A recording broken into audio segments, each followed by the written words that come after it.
జల్లు ఇది మహిమ జల్లు మంచు జల్లు పరలోక జల్లు మంచు జల్లు ఇది ఆత్మ జల్లు మంచు జల్లు ఇది జీవ జల్లు మంచు జల్లు ఇది కరుణ జల్లు మంచు జల్లు ఇది తేనె జల్లు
మంచు జల్లు ఇది మహిమ జల్లు మంచు జల్లు పరలోక జల్లు మంచు జల్లు ఇది ఆత్మ జల్లు మంచు జల్లు ఇది జీవ జల్లు.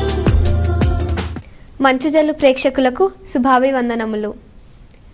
ఇప్పుడు సిస్టర్ జసింతా రాణి గారు వాక్య పరిచర్య చేసెదరు. మంచు జల్లు ప్రేక్షకులకు శుభమగును గాక. ఇప్పుడు మనం క్రిస్మస్ యొక్క సందేశాన్ని వినబోతున్నాం. క్రిస్మస్ మెసేజ్ ఏంటంటే the lord is with you, ప్రభు ఎప్పుడూ మీతో ఉన్నారు, ఇమానుయేల్ అని అర్థం. మరి లూకా సువార్త ద్వారా క్రిస్మస్ సందేశాన్ని మీరు విన్నప్పుడు ఏంటంటే పరలోకం నుండి దేవుడు ఒక్కొక్కరికి ఒక గుడ్ న్యూస్ని పంపిస్తున్నాడు. అందుకే క్రిస్మస్ పండుగ అంటే శుభ సందేశంలో పండుగ. It's a festival of good news అనమాట. ముందు దేవుడు జెకారియాకి గుడ్ న్యూస్ పంపించారు. ఇదో నీ ప్రార్థన ఆలకించబడింది జెకారియా అని చెప్పేసి, నీ భార్య గర్భం ధరిస్తుంది అని. మరి అలాగే తర్వాత 14 సంవత్సరాల మరియ తల్లికి గుడ్ న్యూస్, అనుగ్రహ పరిపూర్ణురాలా నీకు శుభము, ప్రభు నీతో ఉన్నారు, దయాప్రాప్తురాలా నీకు శుభము, ప్రభు నీకు తోడై ఉన్నారని చెప్పేసి. ఆ తర్వాత మరియ తల్లి వెళ్ళి ఎలిజబెతమ్మకి శుభవర్తమానం చెప్తుంది. ఆ తర్వాత దూత వచ్చి మరి గొర్రెల కాపర్లకి శుభవర్తమానాన్ని పంపిస్తాడు. ఇలా ఈ పండుగని శుభవర్తమానంలో పండుగ, గుడ్ న్యూస్ మీద గుడ్ న్యూస్ అన్నమాట. మీ అందరికీ కూడా గుడ్ న్యూస్. చూడండి, వర్తమానాన్ని, ఈ సందేశాన్ని మీరు వింటుండగా దేవుడు మీ జీవితంలో కూడా మరి అద్భుతాలు చేస్తారు.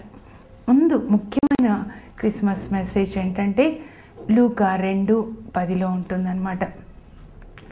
గొర్రెల కాపర్లు ఆ రాత్రి వాళ్ళు గొర్రెలు కాచుకుంటూ మరి చలి కాచుకుంటూ ఉన్నప్పుడు దేవదూత వాళ్ళ మధ్యలో ప్రత్యక్షమై చెప్తాడు, మీరు భయపడకండి, సమస్త జనులకు పరమానందాన్ని కలుగజేసే శుభవర్తమానాన్ని నేను మీ దగ్గరికి తీసుకొని వచ్చాను. నేడు దావీదు నగరంన మీకు ఒక రక్షకుడు పుట్టాడు. భయపడొద్దు, మీకు ఒక రక్షకుడు పుట్టాడు, మిమ్మల్ని రక్షించే రక్షకుడు పుట్టాడు అని. మరి దేని నుంచి ఈ రక్షకుడు మనల్ని రక్షిస్తాడు? రక్షకుడు అంటే రక్షించేవాడు కదా, దేని నుంచి రక్షిస్తాడు? ఈ వాక్యం చెప్పాలని నేను ధ్యానిస్తున్నప్పుడు ప్రభు నా జీవితంలో జరిగిన ఒక సంఘటన జ్ఞాపకం చేశారు. నా వివాహమైన కొత్తలో అన్నమాట. దాదాపు 30 సంవత్సరాల క్రితం నా పెళ్ళై ఒక 2-3 రోజులు అవుతుంది. అప్పుడు మా ఇంటికి ఒక బ్రదర్ గారు వచ్చారు ఒక గిఫ్ట్ తీసుకొని. అప్పుడు మా ఆడపడుచు నన్ను ఆయనకు పరిచయం చేస్తూ మా వదిన అన్నయ్య అని చెప్పేసి, ఆయన అప్పుడే అమెరికా నుంచి వచ్చారు, పెళ్ళికి అటెండ్ కాలేదన్నమాట. వదిన అన్నయ్య అని ఆయనకి పరిచయం చేసి ఆయన గురించి నాకు చెప్తా ఉంది. వదిన, ఈ నారాయణ రెడ్డి అన్నయ్య ఎవరు అనంటే, కొన్ని సంవత్సరాల క్రితం మేము హిమాయత్ నగర్లో కింద మేము రెంట్కి ఉండేవాళ్ళము, అన్నయ్య వాళ్ళు పైన రెంట్కి ఉండేవాళ్ళు. అన్నయ్యకి 10 నెలలు వయసు ఉన్నప్పుడు వాళ్ళ మమ్మీ అన్నయ్యని భుజాల మీద వేసుకొని ఒకరోజు సాయంకాలం అలా ఆడిస్తూ ఉందంట. ఆయన అకస్మాత్తుగా ఏం జరిగిందో ఏమో, అన్నయ్య వాళ్ళ అమ్మ చేతిలోంచి జారి కింద పడ్డాడు. సరిగ్గా కింద ఉన్న నాన్న చేతుల్లో పడ్డాడు. మరి ఆ సమయానికి నాన్న అక్కడ ఉండడము, మరి నాన్న చేతిలో బాగుపడడము నిజంగా ఎంత ఆశ్చర్యకరం అంటే దేవుడు చేసిన పని. నాన్న అన్నయ్యని రక్షించాడని, అన్నయ్యకి నాన్న అంటే చాలా ఇష్టం. అమెరికా వెళ్ళేటప్పుడు నాన్న బ్లెస్సింగ్స్ తీసుకుంటారు, రాగానే ముందు నాన్న దగ్గరికి వస్తారు. మీరు నాకు ప్రాణదానం చేసిన తండ్రి గారు అని నాన్నని గౌరవిస్తాడు. అప్పుడు పరిశుద్ధాత్మదేవుడు చెప్తున్నారు, మా మామగారు ఏదైతే ఆ బ్రదర్ గారికి చేశారో ఆ యేసు ప్రభు మనకి చేశారన్నమాట. మనల్ని ఆయన రక్షించేవాడు. దేని నుంచి రక్షిస్తాడు? పైనుంచి ఆ బిడ్డ కింద పడితే చనిపోయేవాడు. మనం కూడా పాపంలో మరణిస్తూ ఉండగా మరి పరలోకం నుంచి యేసు ప్రభు మనల్ని పట్టుకొని పాపం నుంచి మనల్ని రక్షించాడు. అందుకే మత్తయి 1:21లో దేవదూత యోసేపుతో మాట్లాడుతూ చెప్తారు, నువ్వు మరియని స్వీకరించాలి, పెళ్లి చేసుకోవాలి, ఆమెకి పుట్టబోయే బిడ్డకి యేసు అని పేరు పెట్టాలి. యేసు అంటే ఆయన తన ప్రజలను వారి పాపం నుండి కాపాడతాడు. యేసు మనల్ని మన పాపం నుంచి కాపాడతాడు, నరకం నుంచి కాపాడతాడు. పున్నామ నరకం నుంచి తప్పించువాడు కుమారుడు అంటారు. అందుకే యేసు ప్రభుని తొలుత జన్మించిన పుత్రుడు అంటారు. మనల్ని కాపాడేవాడు, నరకం నుంచి శాపం నుంచి కాపాడతాడు. గలతీలు 3:13లో యేసు ప్రభు శాపమై మరణించి, సిలువలో శాపమై మరణించి ధర్మశాస్త్రం తెచ్చిపెట్టిన ప్రతి శాపం నుంచి మనల్ని కాపాడతాడని గలతీలు 3:13 చెప్తాడు. అలాగే ఆయన మనల్ని అనారోగ్యం నుంచి కాపాడతాడు.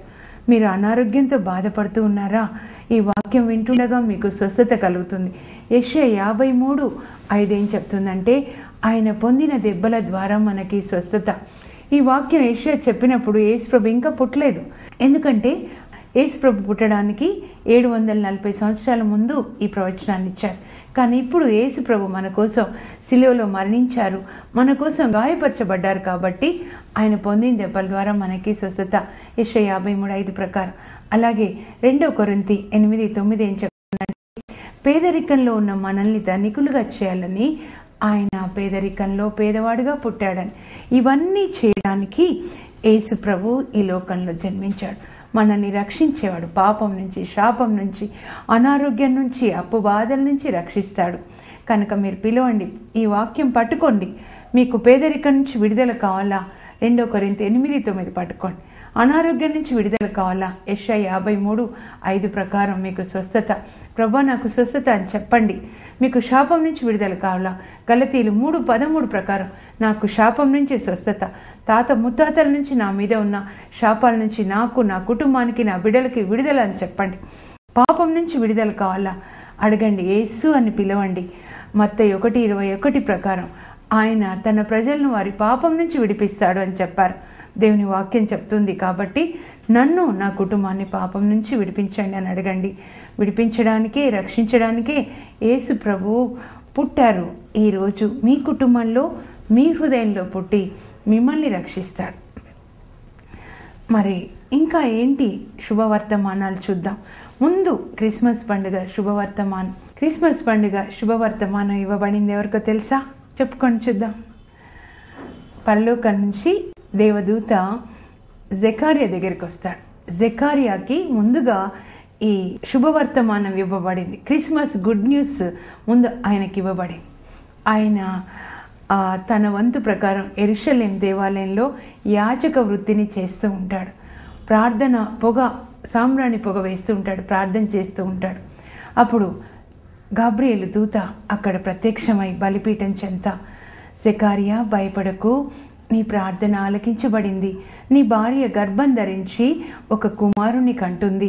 ఆ బిడ్డ తల్లి గర్భంలో పరిశుద్ధాత్మతో అభిషేకించబడతాడు. అనేకులకు సంతోష కారణం అవుతాడు.